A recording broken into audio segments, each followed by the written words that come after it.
বৰফ পৰিছে। হেল্ল' গাইছ, আজি এটা নতুন ভিডিঅ'লৈ আপোনালোকক স্বাগতম জনাইছোঁ। চবৰে খবৰ ভাল নাই? মোৰো ভালেই, খালি দুদিনমান মই ভিডিঅ' দিব পৰা নাছিলোঁ আৰু তেনেকৈ ভাড়া যোৱা নাছিলোঁ। আজি দুলীয়াজানৰ পৰা আমগুৰিলৈ যাম দাদা এটা গাড়ীত। এতিয়া বৰ্তমান মই নিজৰ গাড়ীতে গৈ আছোঁ, মানে দুলীয়াজানলৈকে ইডোখৰ দাদা এটা গাড়ীত যাম। কালি ফোন কৰিলে ৰাতি 9টা মানত যে আমগুৰি যাব লাগিব। ঠিক আছে, মই বোলো পাৰিম যাবলৈ, কাৰণ মোৰো আজি তেনেকৈ ভাড়া নাছিলে আৰু দুদিনমান মানে মই ভাড়াই যোৱাই নাছিলোঁ, অহাই নাছিলে ভাড়া মানে আচলতে, সেইটো কাৰণে যোৱা নাছিলোঁ।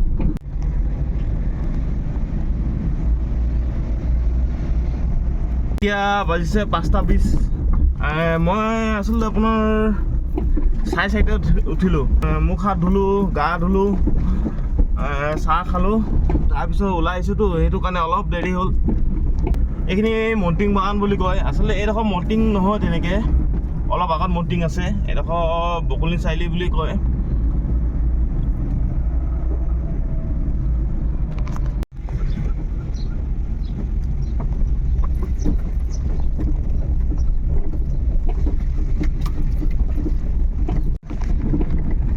মই মণ্টিং পাই গ'লো হৈ, আৰু বেছি দেৰি নালাগে, খুব বেছি 10 মিনিটমান লাগিব। মানে আচলতে আমাৰ ৰাস্তাটো বেয়াটো, সেইটো কাৰণে আহোঁতে অকণমান দেৰি হয়। এইডোখৰ পৰা মণ্টিঙৰ পৰা ইফালে একদম ৰাস্তাটো ভাল, বেছি দেৰি নালাগে, খুব বেছি 10 মিনিটমান লাগিব দাদাহঁতৰ ঘৰ পাওঁতে। মানে আমি যাম নাহৰকটীয়াৰ পৰা, নাহৰকটীয়া চাচনি হৈ পিনে যামগৈ শিৱসাগৰ, তাৰপিছত ইফালে আমগুৰি। মই তেনেকৈ আগতে গৈ নাই পোৱা আমগুৰিলৈ, এই দাদাহঁতৰ লগত ফাৰ্ষ্ট টাইম যাম। নাহৰকটীয়াত কোনোবা ঘৰৰ মানুহ আছে নেকি সিহঁতৰ, তাত দাদা আৰু এজন দাদাক উঠাই পিনে যাব। মানে আমি 3জন যাম নেকি, মোৰ ডাউট, মই ভালকৈ নাজানো কেইজন যাম, খালি মোৰ ডাউট 3জন যাব লাগে মানে কৈছিলে। প্লেনিং চেঞ্জ হৈ যাব পাৰে, মানে সেইটো কাৰণে পূৰা কনফাৰ্ম হোৱা নাই কেইজন যাব। আৰু মানুহবোৰে মৰ্ণিং ৱাক কৰি আছে, লাহে লাহে সেইবোৰ আহি আছে। অলপ আগত আৰু বৰকোলা আছে, বেছি দূৰ নহয় বাৰু। পামগৈ এতিয়া বৰকোলা, আৰু বৰকোলাৰ পৰা খুব বেছি 5 মিনিট বা 6 মিনিটৰ ৰাস্তা। এতিয়া বৰকোলা পালোহি, আৰু খুব বেছি 6 মিনিট 7 মিনিট লাগিব বুলি কৈছিলোঁ যে 6 মিনিট 7 মিনিটে লাগিব মানে দাদাহঁতৰ ঘৰ পাওঁতে। মানে কোনোবা যদি আমগুৰিৰ পৰা চাই আছে যদি মোক কমেণ্ট এটা কৰি দিব হা। মই পাই গ'লোহি গোটা চাৰিআলি। তেনেকৈ মানুহ নাই, ৰাতিপুৱা হৈ আছে যে, লাহেকৈ মানুহবোৰ ওলাব। আৰু এইটো বাছ ষ্টেণ্ড, আমাৰ দুলীয়াজানৰ বাছ ষ্টেণ্ড, ইয়াৰ পৰাই চবতে যায়। আৰু তিনিচুকীয়া যোৰহাট য'ত মানে যাব লাগে ইয়াৰ পৰাই যায় আপোনাৰ বাছ ষ্টেণ্ড এইটো। আৰু ইয়াৰ পৰা আৰু বেছি দূৰ নহয়, খুব বেছি 3 মিনিটমান লাগিব।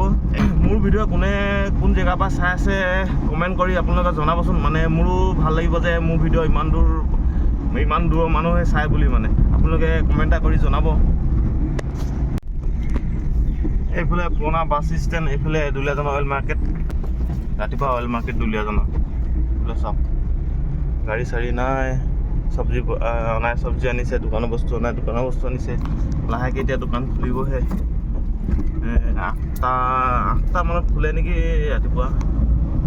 মইতো ৰাতিপুৱা আহি গ'লোঁ ন সোনকালে, খালি বেলিটো গৰম দিনৰ বেলিটো সোনকালে দিয়ে যে, সেইকাৰণে পূৰা বেলিটো আগতে পূৰা চকু মেলি দিছে। মানে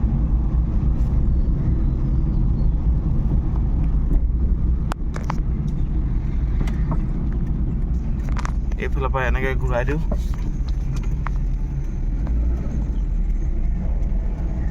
এইফালে যাওঁ, পোনে পোনে যাব নালাগে, অকণমান এই মেডিকেল ছাইডত ৰ'দটোত সোমাব লাগে।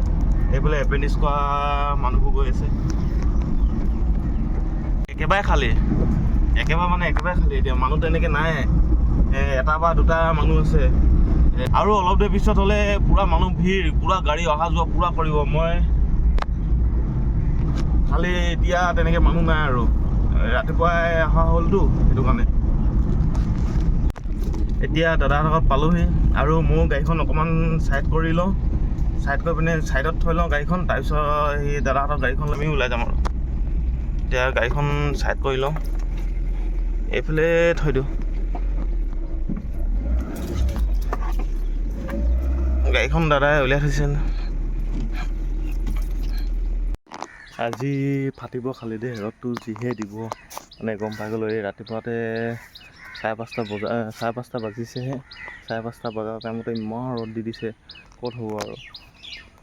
পূৰা গোটেই দিনটোলৈ ফাটি যাব আজি, তামাম ফাটিব।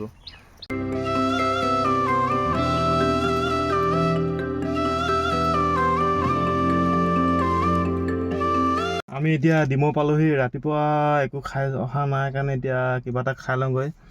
শুকান ৰুটিয়ে খাওঁগৈ, কিহৰ লগত কণী চণী লগত কিবা লগত খাওঁগৈ।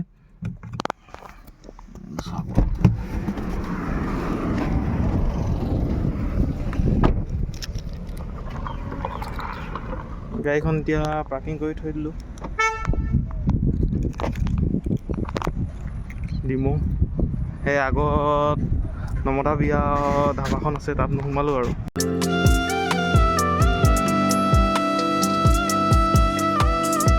আমি এতিয়া আমগুৰি হাঁহচৰা গাঁৱত পালোহি। দাদাহঁতি মিঠাই চিঠাই কিবা কিবি আনিব গৈছে মানে, তাকে মই অলপ দেৰি ইয়াত গাড়ীত বহি দিছোঁ।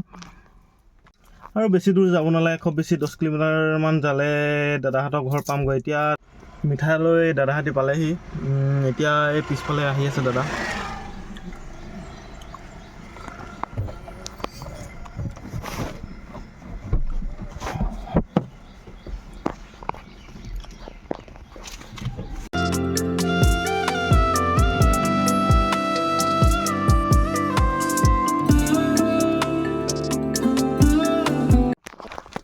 আমি এতিয়া দাদাহঁতৰ ঘৰত পাই গ'লোহি, যোন ঘৰ মানে আহিছিলোঁ সিহঁতৰ ঘৰত পাই গ'লোহি। আপোনালোকক বস্তু এটা দেখাম, চাব দে, অলপ দেৰি পিছত ৰ'ব। এতিয়া সিহঁতৰ ঘৰত মাতিছে মানে, খালি অলপ দেৰি পিছত দেখাম হা বস্তুটো। আপোনালোক কি বস্তু হয় আপোনালোকক দেখাম, ভালকৈ দেখাম ৰ'ব। খালি এতিয়া সোমাই লওঁগৈ।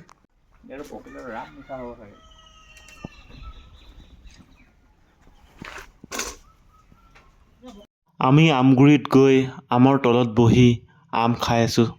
কি ধুনীয়া সুন্দৰ পৰিৱেশ, আৰু খাবলৈ আমটো বৰ মিঠা। আমাৰ দৰা এযোৰ গছজোপা আছে, এতিয়া সৰু হৈ থাকিল।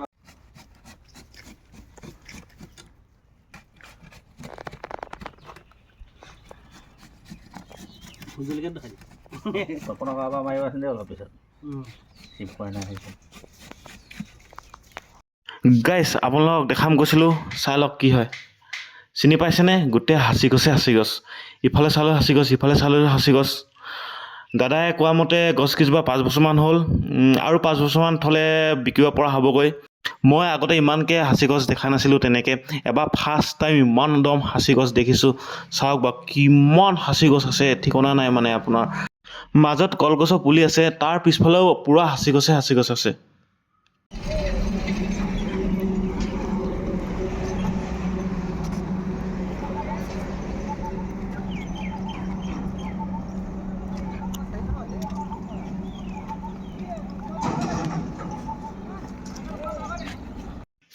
আমি আহি থাকোঁতে বাইপাছত দেখি পালোঁ লেচু, আৰু দাদাই ক'লে যে 1 কেজিমান লৈ যাওঁ বুলি। কেজি বোলে 400 টকা। আপোনালোকৰ ঘৰৰ ফালে কেইটকা কেজি মোক জনাবচোন কমেণ্ট কৰি। 1 কেজি 300 টকা দিম বুলি কৈছিলে দাদাই। সিহঁতি ক'লে যে নহয় দাদা, 350 লাগিব বুলি। যেনে তেনে মিলাই পিনে 320 টকাত 1 কেজি আনিলে। গাইছ, কোনোবাই জানে নেকি নতুন ৰাস্তা বনালে গোটেই বগা কৰি দিয়ে কেমিকেল দি পিনে? যদি কোনোবাই জানে মোক কমেণ্ট কৰি জনাবচোন, কি কাৰণে দিয়ে মানে নতুন ৰাস্তাত বগা পাউডাৰ। মই মানে ফাৰ্ষ্ট দেখিছোঁ, এবাৰ প্ৰথম। সেইকাৰণে যদি কোনোবাই জানে মোক কমেণ্ট কৰি জনাবচোন দেই।